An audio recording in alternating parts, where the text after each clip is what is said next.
Opportunity to meet the Youngberg family, who have an amazing child named Ollie. And I'm going to stop right there because I don't want to give it all away. So please help me welcome Dr. Jennifer Youngberg. Good morning, everybody. Hey, first of all, thank you for letting me speak with you guys. Kim, thank you. Let's give her a quick round because she does the best at highlighting and making us feel like we're the only people in her world, and I know that's not the case. So, she called several weeks ago. She's like, Jeff, do you want to come to this conference and speak? I'm like, yeah, I want to come to your conference and speak.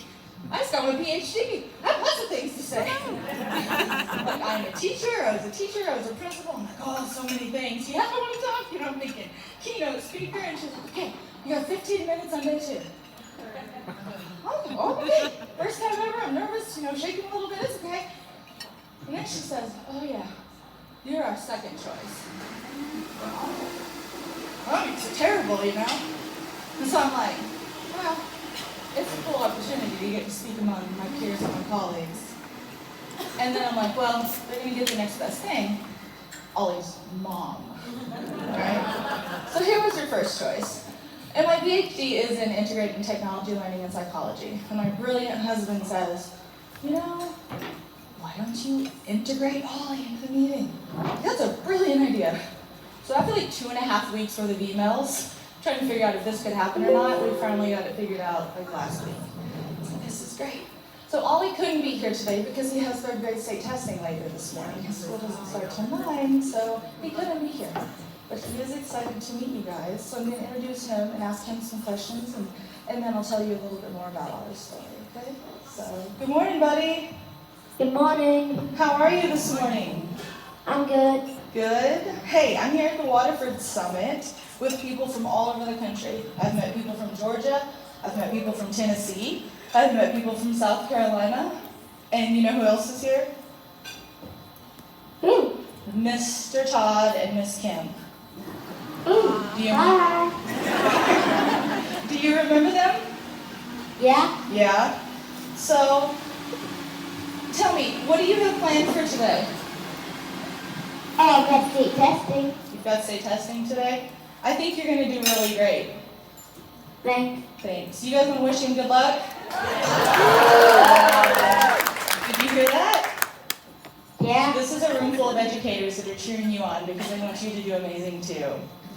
All right, hey buddy, before we go on to some other things, tell me, what's your reading level right now? A 7th grade level?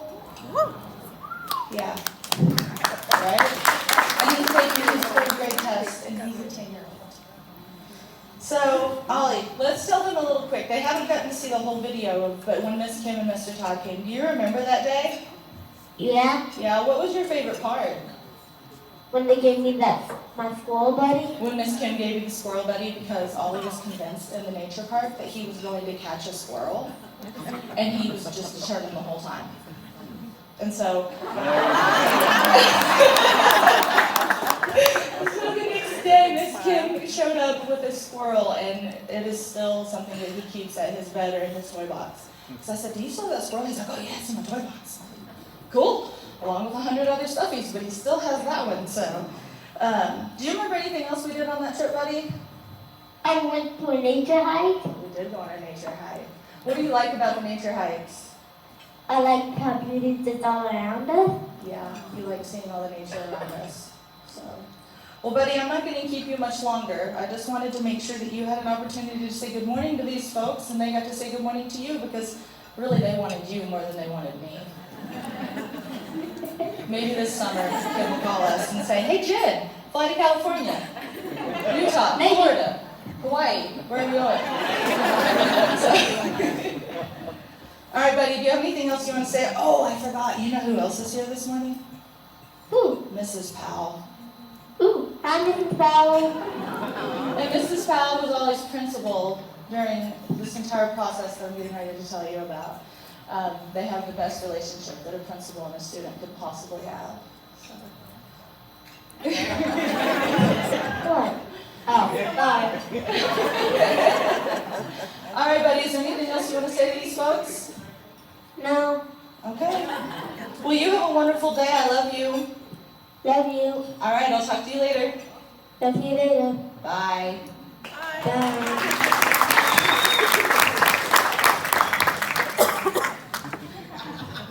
So that's Ollie. I also have a 14-year-old daughter who should not be amiss, but Ollie has definitely been a journey for me as a parent.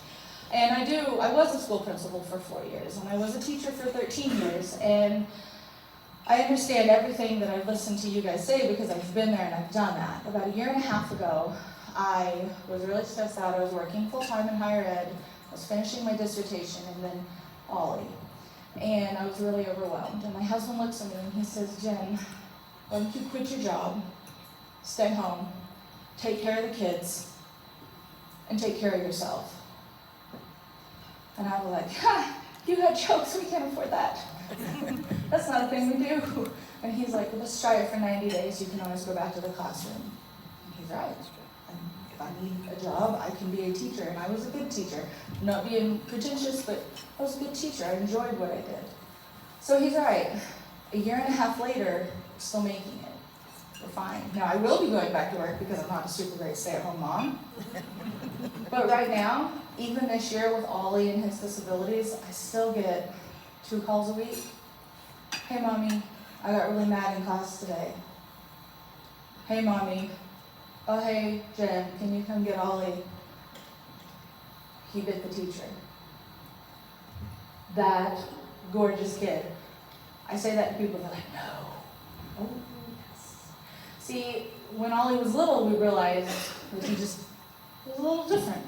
And nowadays, they've got the word neurodiverse. And there's a lot of conflict about this word, that word.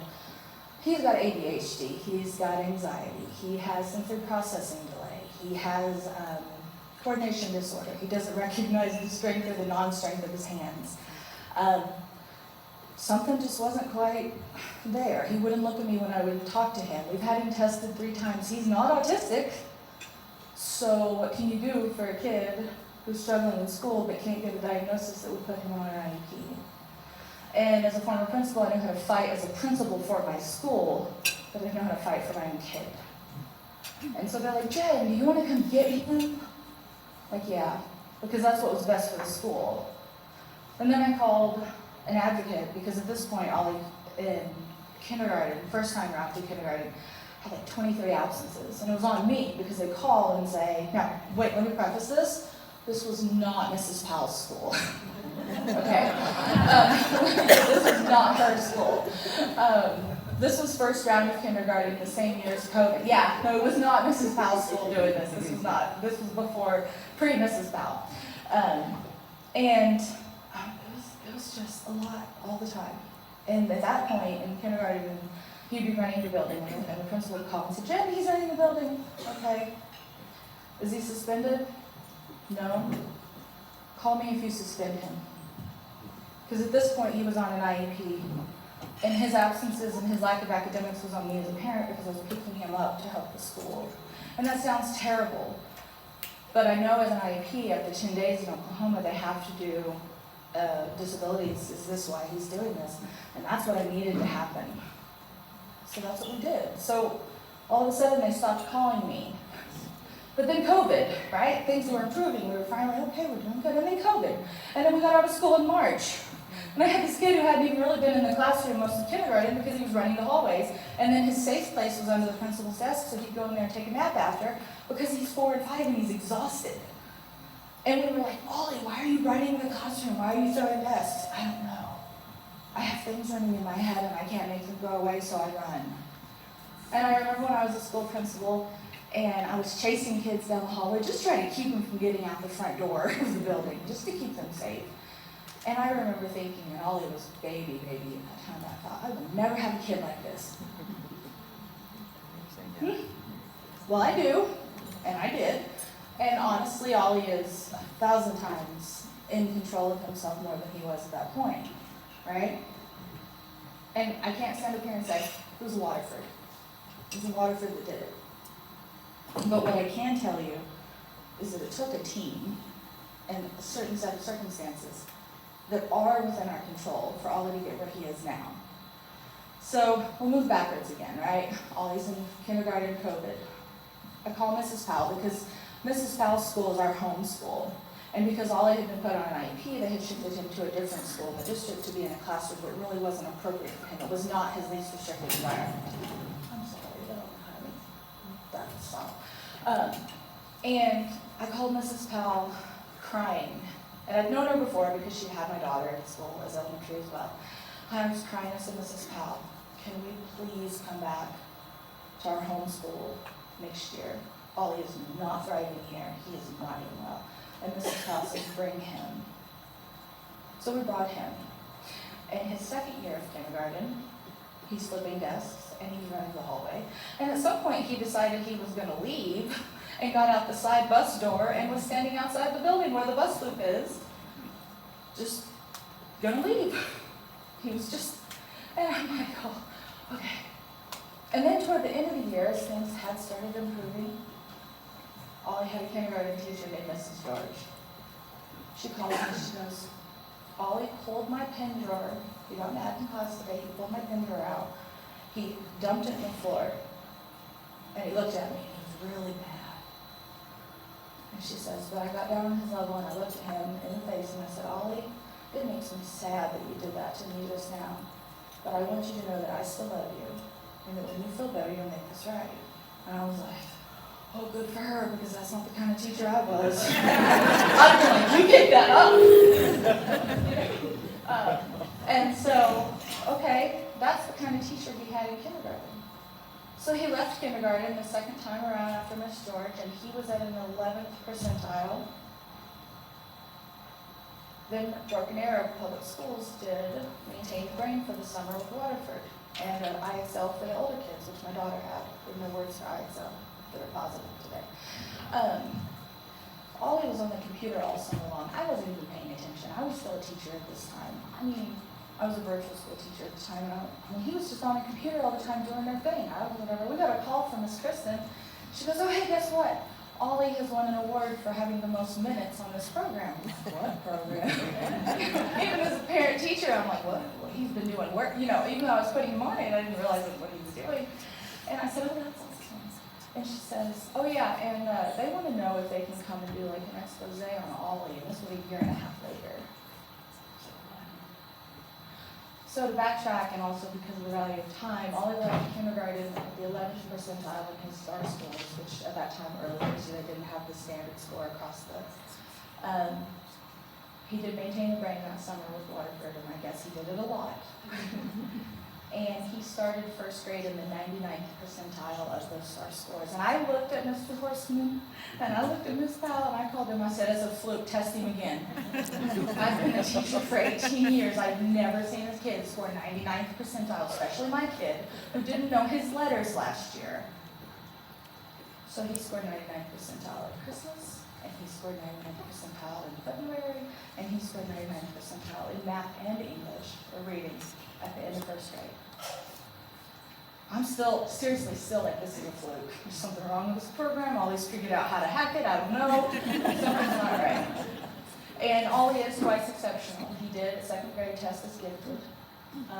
He does have a high IQ, but he has an extremely slow processing speed. So his IQ averages out at 112, which is still above average, but his processing speed is 87, 82, something like that. Normal is 90. So he's at both ends of the curve, but he's still got things. So I can't say that it was the school. I believe wholeheartedly that was a big piece of it. I can't say it was Waterford. I can't say what it was. But what I can say is for Ollie, he had teachers and an administrative staff who cared about him. First woman that Ollie hugged besides me was Mrs. Powell. The second woman Ollie hugged besides Mrs. Powell that wasn't family was his first grade teacher, Mrs. Westman. And he will still hug her. You know, it was a school that met his needs where he was, in the good and the bad, and there was some very bad, and I cried a lot. It was a district who invested in something that kept my kid engaged, which, for the record, my PhD's in student engagement and gamification, Waterford checked all those boxes before I ever decided what my dissertation topic was, so it was just kind of a coincidence there.